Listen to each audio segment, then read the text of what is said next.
அந்த சட்ட போராட்டத்தை நீங்கள் உடனடியாக ஆரம்பிச்சிங்க. அவ கூட கைதாகி வண்டியில் ஏறும்போது பத்திரிகையாளர்லாம் கேட்டாங்க, இந்த கைதை நீங்கள் எப்படி பார்க்குறீங்க? அவங்க நினச்சிக்கிட்டாங்க இது பழி வாங்கும் போக்கு, நான் சும்மா ஓட மாட்டேன் அப்படி. நான் சொன்னேன், சிரிச்சுக்கிட்டே சொன்னேன், இது மிகப்பெரிய ஒரு காமெடி, மிகப்பெரிய நகைச்சுவையை இந்த அரசு நடத்தியிருக்கு. இல்லை சட்டமன்றம் கூட போகுது, 5ஆம் தேதியிலேருந்து சட்டமன்றம், உங்களை பேசுறதுக்கு நீங்கள் வர்றதுக்கு தடுக்கிறதுக்கு முயற்சி பண்ணுறாங்களா? நான் சொன்னேன், அந்த அளவுக்கு இவங்களுக்கெல்லாம் மூளை கிடையாது.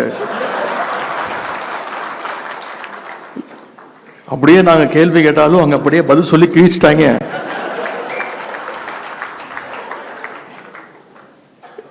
யாரு அமைச்சர்னு யாருக்குமே தெரியாதுங்க, யாரு சட்டமன்ற உறுப்பினர் இப்போ வரைக்கும் யாருக்குமே தெரியாது. ஏன்னா வேற ஒரு துறைக்கு நம்ம பதில் கேட்டோம்னா வேற ஒரு துறை அமைச்சர் பதில் சொல்றாரு. ஒரு படத்துல வரும்ல, நாம ஒரு கேள்வி கேட்டா நம்மளே ஆச்சரியப்படுற அளவுக்கு ஒரு பதில் சொல்லுவான் பாருங்க அப்படிங்கிற மாதிரி. எங்களுக்கு மட்டும் இல்ல, இப்ப அங்க உட்கார்ந்து இருக்கிறாரு ஒரு டம்பி முதலமைச்சர், அவருக்கும் யார் அமைச்சர்னு தெரியாது, அவருக்கும் யார் சட்டமன்ற உறுப்பினர் தெரியாது. அப்படிதான் இன்னைக்கு அந்த சட்டமன்றம் நடந்துட்டு இருக்கு. இன்னைக்கு தொலைக்காட்சியில் நீங்க அத்தனை பேரும் லைவ்ல பார்த்துட்டு இருக்கீங்க.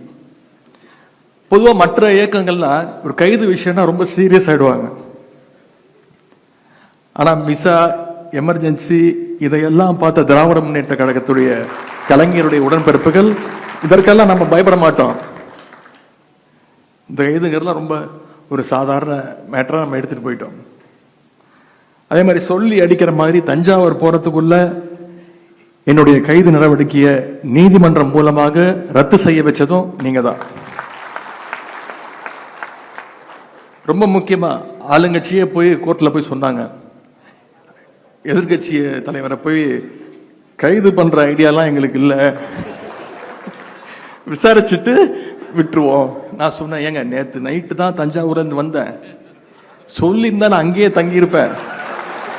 இப்படி மக்களுடைய வரி பணத்துல எனக்கு 2 மீட்டிங் வேற இருக்கு இன்னைக்கு, அதையும் இங்க எடுத்துட்டீங்க. போகும்போது நானு சேகர் பாபு அவர்கள், திரு சரவணன் ஒரு ஜாலியா ட்ரிப்பு போற மாதிரி தான் போனோம். ஆனா மாசு அவர்கள் கிட்டத்தட்ட 7-8 பேர் ஜாலியா பேசிக்கிட்டு அப்ப சொன்னேன் உங்ககிட்ட, இந்த மாதிரி ஒரு மக்கள் வரி பணத்துல ஒரு ரோட் ஷோ, அது போற வழியெல்லாம் நம்முடைய உடன்பிறப்புகள் அங்கங்கே என்னுடைய வழியை மறிச்சு கரெக்டாக என்ன நான் கொடுக்கணுமோ கொடுத்துட்டு இருந்தேன். காஃபி, டீ, ஜூஸ் எல்லாம் எங்களுக்கும் இல்லை, எந்த காவல்துறை அதிகாரிகளுக்கும் சேர்த்து தான்.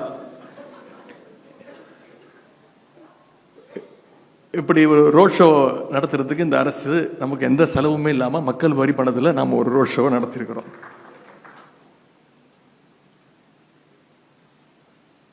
இந்த அரசுக்கு நாம் இந்த இடத்துல ஒரு நன்றியை சொல்லணும். தேர்தலுக்கு அப்புறம் கொஞ்சம் சோர்ந்து போயிருந்த நம்முடைய உடன்பிறப்புகள் இந்த டம்மி அரசு, டம்மி ஆட்சியாளர்கள் அவங்களுடைய செலவால, அவங்க பண்ண வேலையால மறுபடியும் நம்ம பழைய ஃபார்முக்கு உடன்பிறப்புகளா நம்ம இன்னைக்கு திரும்பி இருக்கோம். இதையெல்லாம் நான் என்னோட பெருமைக்காக சொல்லல, வழக்கறிஞருடைய பெருமையாகத்தான் நான் இது அத்தனையும் இங்கே பதிய வைக்க விரும்புறேன். இந்த 3 மாதங்கள்ல 100 நாட்கள், நாளைக்கு என்னென்ன கூத்தரிக்க போறாங்கன்னு தெரியல சட்டமன்றத்தில். இந்த 100 நாட்கள்ல மட்டும் என்னை மட்டும் கைது செய்யல, முன்னாள் அமைச்சர் அண்ணன் திரு அனிதா ராதாகிருஷ்ணன் அவர்கள் கைது செய்யப்பட்டு உடனே விடுவிக்கப்பட்டார். சட்டமன்ற உறுப்பினர், நம்முடைய சட்டமன்ற உறுப்பினர், விளாத்திக்குளம் சட்டமன்ற உறுப்பினர் அண்ணன் திரு மார்க்கண்டேயன் அவர்களையும் இதே மாதிரி கைது செய்து மிரட்ட பார்த்தாங்க. சட்டமன்ற உறுப்பினர் மட்டும் இல்ல,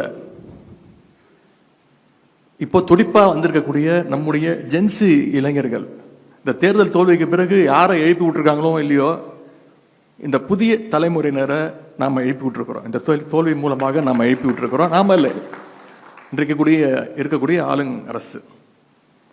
ஜென்சி இளைஞர்கள் சகோதரர் அன்பானந்தம், சகோதரர் வினோத் சூரியகுமார், சகோதரர் சரண், இவங்க எல்லாம் டார்கெட் பண்ணி கைது பண்ணாங்க. அது மட்டும் இல்லை, நான் தஞ்சாவூர் ஆர்ப்பாட்டத்துக்கு போயிட்டு வந்த பிறகு அங்கு யார் யாரெல்லாம் போராட்டம் பண்ணாங்களோ அவங்க மேலாம் வழக்கு பதிவு செஞ்சிருக்கிறாங்க, சிலர் கைதும் செஞ்சிருக்கிறாங்க. இன்னைக்கு அவங்க எல்லாரும் சட்ட போராட்டம் நடத்தி சிறையிலிருந்து அவங்க எல்லாம் மீட்டது யாருன்னு பார்த்தீங்கன்னா இங்கே வந்திருக்கக்கூடிய வழக்கறிஞர்கள். நீங்கள் தான் அதற்கு காரணம். அந்த பெருமை உங்களுக்கு தான். இந்த சோஃபா மாடல் அரசுக்கு நம்முடைய கழகத்தை பற்றியோ கழகத்துடைய வரலாறு பற்றியோ இந்த சட்டத்துறையினுடைய வரலாறை பற்றியோ அவங்களுக்கு இன்னும் முழுசாக தெரியல. கடந்த காலங்களில் முத்தமிழர் கலைஞருடைய கைதாக இருக்கட்டும், நம்முடைய கழக தலைவருடைய கைதாக இருக்கட்டும், இப்படி கழகத்திற்கு எப்பெல்லாம் நெருக்கடி வந்ததோ அப்பெல்லாம் அதை உடைச்சு தவிடுபொடி ஆக்கியது நம்முடைய சட்டத்துறை தான்.